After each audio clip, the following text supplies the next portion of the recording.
Have you ever seen this? A new Web3 project just explodes onto the scene, it's all over Twitter, and then, boom. 6 months later, it's a total ghost town. It's a story we've all seen play out, right? Well, today we're going to dig into why that happens and what really separates the projects that just fade away from the ones that are actually built to last. So, the heart of the issue, it's probably not what you're thinking. It's not usually a buggy product or, a bad marketing campaign.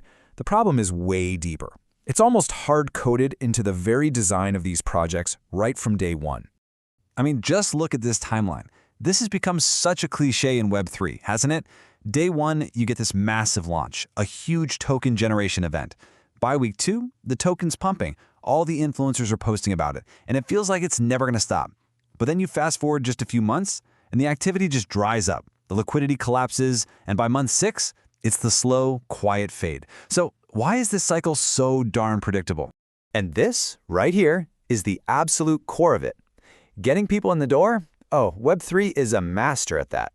Airdrops, hype, you name it. The real project killing challenge is actually getting them to stay. So where do so many of these projects go wrong? Well, a big part of it is they're tracking the completely wrong signals. They mistake the loud roar of a temporary crowd for the deep, unwavering loyalty of a real community. Let's break down what that actually looks like.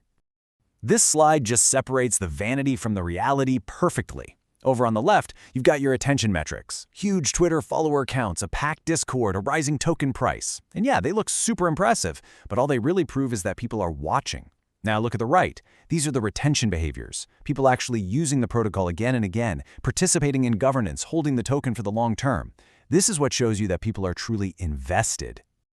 Okay, so why all the fleeting attention and so little real commitment? To get that, we have to dig into the psychology of who is even showing up in the first place, and what they're really after. This quote just nails it, doesn't it? For so many of these early users, the main reason they're there isn't to use some cool new tech or to join a community. No, it's all about profit. They see a financial opportunity, and their participation is completely tied to whether that opportunity stays attractive. And here's the bait on the hook. You've got these super aggressive airdrops, which are basically free money, and these insane liquidity mining rewards. Now, these things are powerful magnets for attracting users, for sure, but they attract mercenaries, not missionaries. These are the speculators who show up for the easy money, and they vanish the second it dries up. All right, so we've diagnosed the problem, right?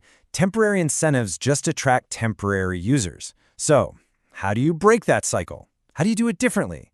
Let's get into the architecture of an ecosystem that's actually built for real, long-term commitment. The source material we're looking at lays out these 5 forces for real retention. It all has to start with number 1, product-market fit. You need a product that people actually need. Then, meaningful token utility, where the token's value is directly tied to people using the product. Next up, you need contributor participation, so your users can actually build stuff, not just consume. Then you need governance influence, so the community has real say. And finally, economic alignment, making sure that everyone wins as the whole ecosystem grows. And this is the crucial mental shift. You have to stop thinking about just building a big audience and start thinking about building a participatory economy.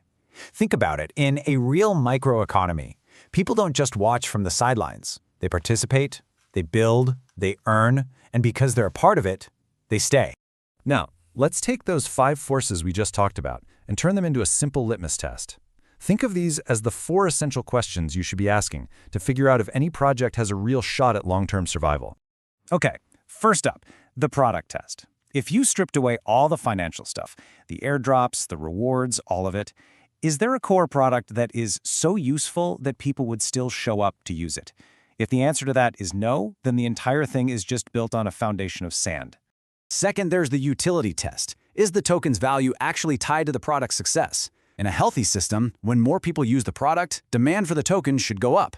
If it doesn't, then the token is just a speculative chip that has no real connection to the project itself. Third, the contribution test. Take a look at the community. Are they passive? Are they just sitting there watching charts and consuming content? Or are they active, building tools, writing guides, submitting proposals? You got to remember this. Communities that build, stay. Communities that only watch eventually leave. And finally, the ultimate stress test. What happens if the token price absolutely tanks, like a 70% drop? Because when the bull market tourists pack up and leave, what's left? If the whole ecosystem falls apart, it was never really sustainable to begin with. The projects that survive are the ones where people keep building even when the price is in the dirt. So what's the big lesson here? The projects that actually last, they aren't the luckiest or the ones that shout the loudest. They're the ones that are the most thoughtfully designed. They treat retention and survival not as some happy accident, but as a core feature they architected from day one.